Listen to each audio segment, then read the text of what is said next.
Good afternoon, Mr. Mayor, distinguished members of the City Council, and of course, Ms. Nikki Jordan, our point of contact at Moton Field. Jordan Bednarz with the Round Canopy Parachute Team with a status update on Operation Perseverance, due to be conducted February 14th to the 16th of 2025.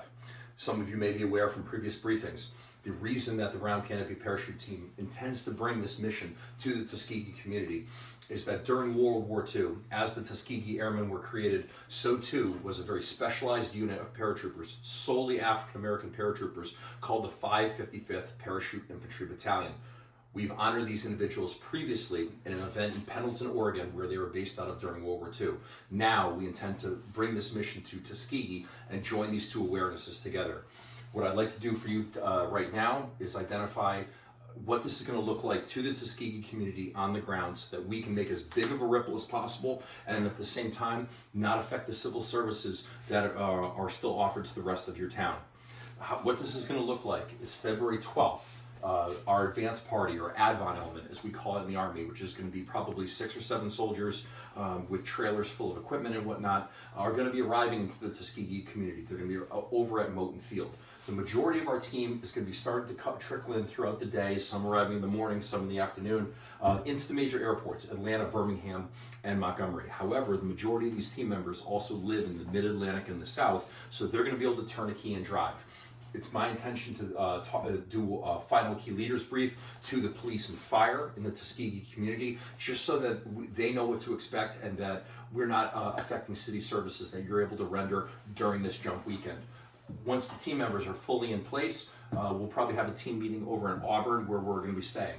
Friday the 14th, most important for us, is going to be sustained airborne training. The FAA requires, the military doctrine requires, that no matter if you've got 300 jumps or you've got 50 jumps, you are going to be refreshing yourself, and we're going to be checking that equipment to make sure it's going to be good to go. We have a 0% acceptability for failure on this.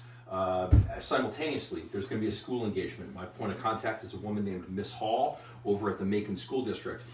Dr. Robert Bartlett, who teaches a module on the evolving role of the African-American soldier throughout history, has presented at Gonzaga, Eastern Washington State University, Pendleton, Oregon school system, as well as a yearly presentation to the U.S. Forest Service for their smoke jumpers.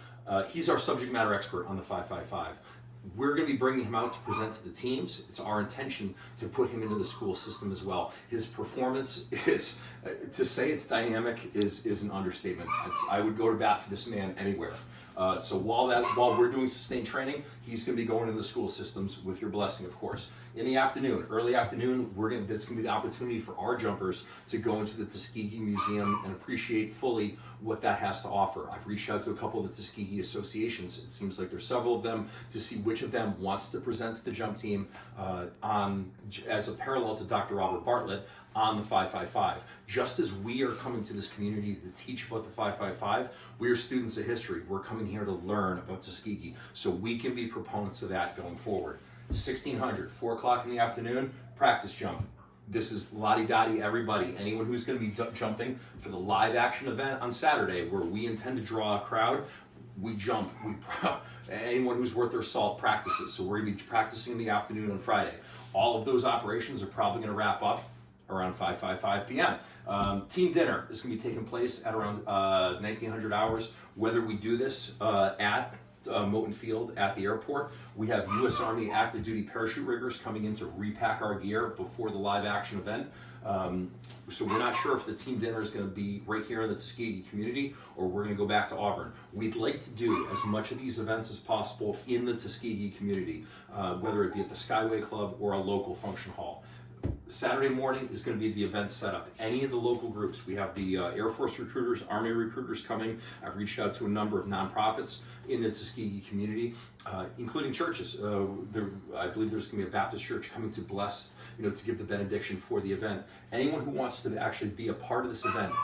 Miss Jordan did a dynamite job, in my opinion, on Tuskegee Military Weekend. She had military groups come down. She had a demonstration team come down.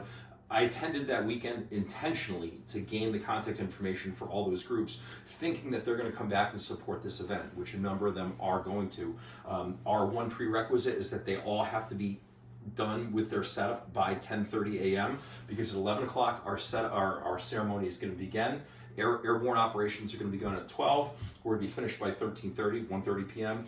And then our people, and then we're going to begin an airborne open house. This is an opportunity for folks from the Tuskegee community to experience the aircraft, to experience the equipment that we jump, the training that we have. And we have a mock door. We're going to put them through all of it. As long as they want to experience these military aircraft, we're willing to teach. Eventually, we're going to release our personnel, and then we're going to have a banquet. If the Skyway Club is open to us, we're going to be doing it there. Otherwise, we're going to go back to Auburn, and we know where the hotels are. We're going to do it there. Sunday, we're going to have another jump. If we've brought in a military aircraft for this, we usually attempt to execute no less than 3 jumps. After we're done with the jumps, we begin at 10. We're done by 11:30 or 12. We're going to go on a civil rights tour. The Tuskegee School District, I'm not sure if they're willing to rent a bus out. We can either condense into as many privately owned vehicles as we can, or if the Tuskegee School District has the interest in renting a bus and a driver out on a Sunday, it's our intention to go to Montgomery and to a number of the civil rights landmarks and pay our respects. Finally, at 1700 hours, 5 p.m., we're going to be ending our activities in Tuskegee and leaving it cleaner and as good as we found it. Now, our overland, how this would impact your civil services here, on game day, that's the only day that we're really going to have any need for police or fire. If there's only 2 places where we might need a police officer posted. One would be, depending on the overflow of this lot, we're going to have all of our personnel park as far away as possible, since most of our guys are able-bodied paratroopers. That way, the closest spots can be reserved for families, or VIPs and the elderly can park along the road. And as Miss Jordan did with Tuskegee Military Weekend, there was cars all along the fence and right in front of the museum. We'd like to have all these spots here open for less advantaged people so that they can be as close to the action as possible. Inside the wire here, this is our viewing area. We're hoping to elicit a couple of food trucks. We're going to have a mock-up set up, the Army recruiter, the Air Force recruiter, any of the demonstrators are going to be right here along the wire. This is going to be a control point, whether it be the Civil Air Patrol or the ROTC have both expressed interest in being volunteers for it. But if a police officer was given the volume of people that we're going to have down here, going to be present either here to make sure that as rotors and propellers are turning, that no one's going through the fence, or controlling the access of who's coming along the road here so that we don't have every Tom, Dick, and Harry coming down this road in case we had a medical emergency and we needed to get someone out. I'm not sure if Tuskegee has a paid or unpaid fire department, but if we had a fire truck or an ambulance out here on the flight line, just in case, we do 15 air shows a year, plus Normandy, plus Operation Market Guard in the Netherlands. Knock wood, we do this without incident, but we always plan for the worst. So if we did have an ambulance somewhat close on site, that would help. As far as any other additional burdens to the city of Tuskegee, I'm not sure of the ability of the airport terminal. I know there's bathrooms in there to handle a crowd. We drew about 3,500 people in Pendleton. I'm not sure how many we'll draw here in Tuskegee, but I'm not sure the maximum number and whether this is a septic system or public sewer, and whether we want to get a couple portalets out there in order to accommodate the needs. At this point in time, this is what we are looking at. If there's any questions, please do not hesitate to contact me via email or phone. Miss Nikki Jordan has my contact information. I'm going to be back in the Tuskegee area on the 19th and 20th of December, and I hope to meet a number of you.